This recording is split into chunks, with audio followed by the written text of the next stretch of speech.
पहले की ही है कि जब मेहता नरसिंह कृष्ण भक्ति के भाव में लीन रहते थे,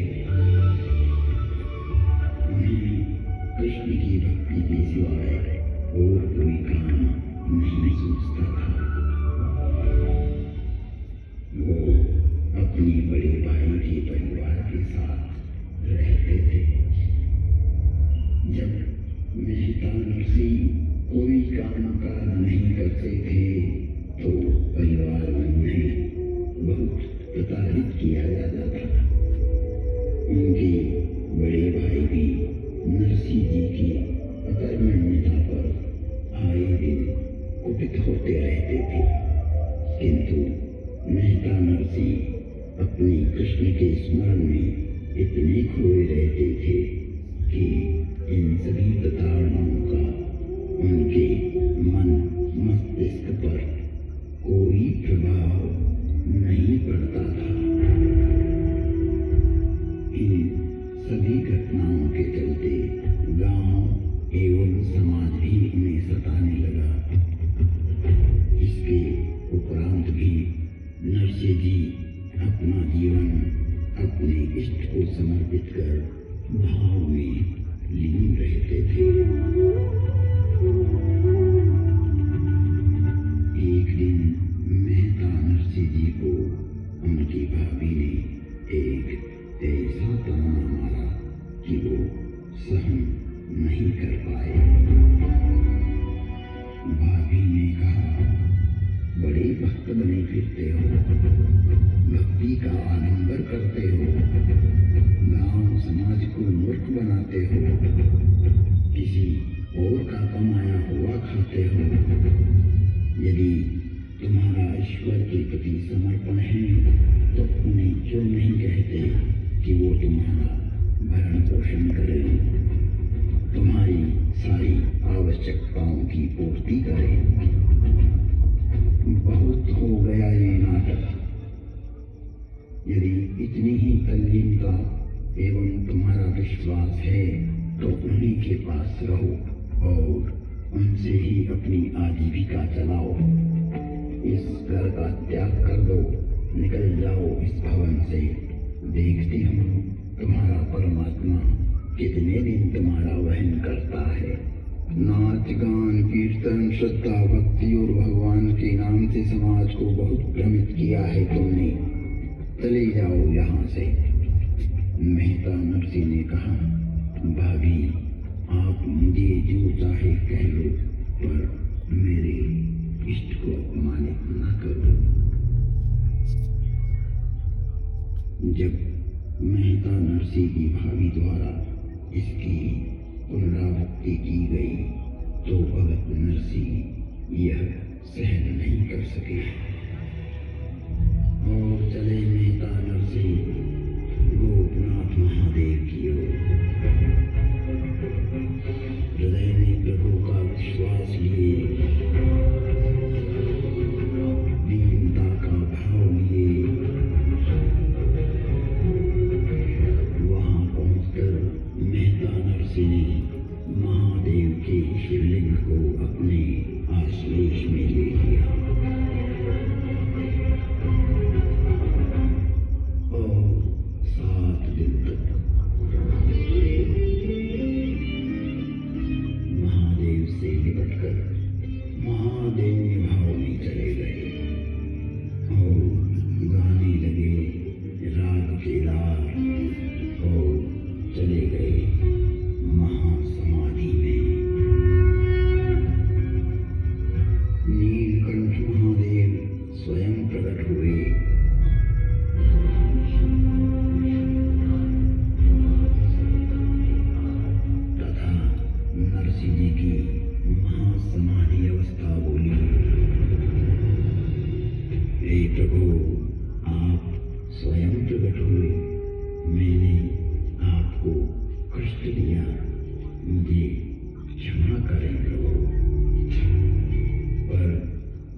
चाहिए मोरे दीन दयाल अनुग्रह तोरे।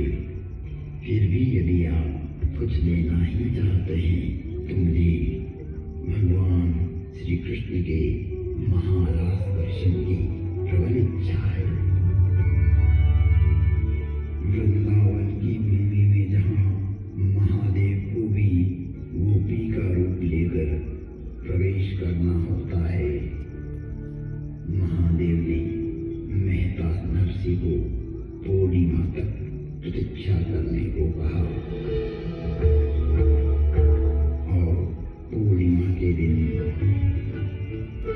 गोपनाथ महादेव के प्रांगण में महादेव ने मेहता नरसी पर करुणामय दृष्टिपात किया और नरसी जी को दिव्य दृष्टि प्रदान की।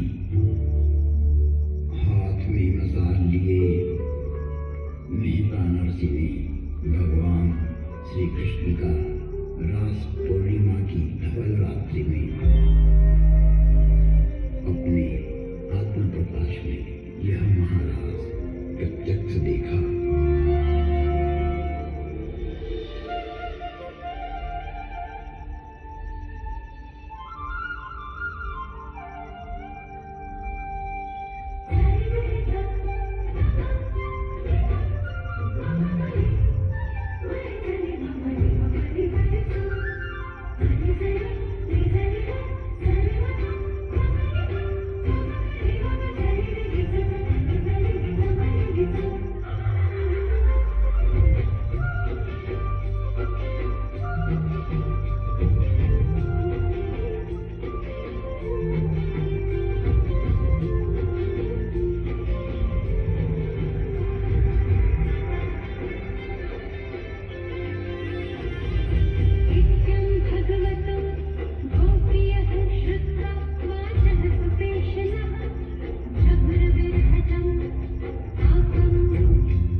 तभी महादेव के सिर से साड़ी का पालन गिरा तो भगवान कृष्ण ने पूछा, महादेव आप?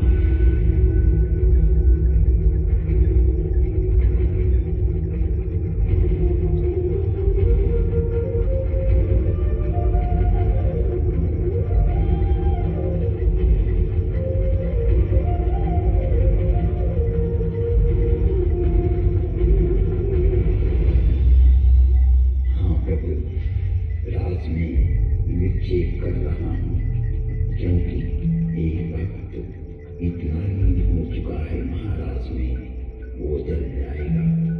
पहले उसे संभालो, क्योंकि उसकी मसाल का ईंधन खत्म हो चुका है।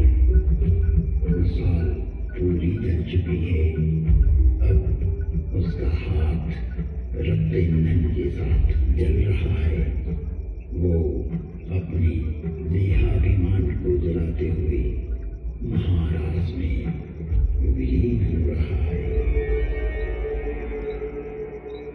महादेव के कहने पर जब भगवान श्री कृष्ण ने नरसी को देखा तो स्वयं श्री कृष्ण भाव विभोर हो गए और मेहता नरसी को स्पर्श करते ही तनुभा पुलिस गई सब पीरा।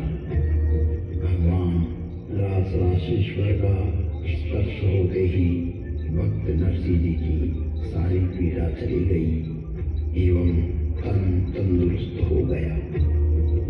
भगवान शिव एवं श्री कृष्ण ओझल हो गए और मेहता नरसिंह महाभाव समाधि में लीन हो गए। मेहता नरसिंह जी के विश्वास ने गोपनाथ महादेव के प्रांगण में साक्षात भगवान शिव को प्रकट कर भगवान श्री कृष्ण का महाराज गोपी भाव में प्रवेश कर स्वयं अनुभव किया, जिसका प्रमाण आज भी गोपनाथ महादेव के प्रांगण में साक्षात है। आवश्यकता है दृष्टि की, विश्वास क्या नहीं कर सकता। तुम त्रिभुवन गुरुवेद बखाना, आन जीव पावर का जाना, विश्वनाथ ममनाथ पुरारी त्रिभुवन महिमा।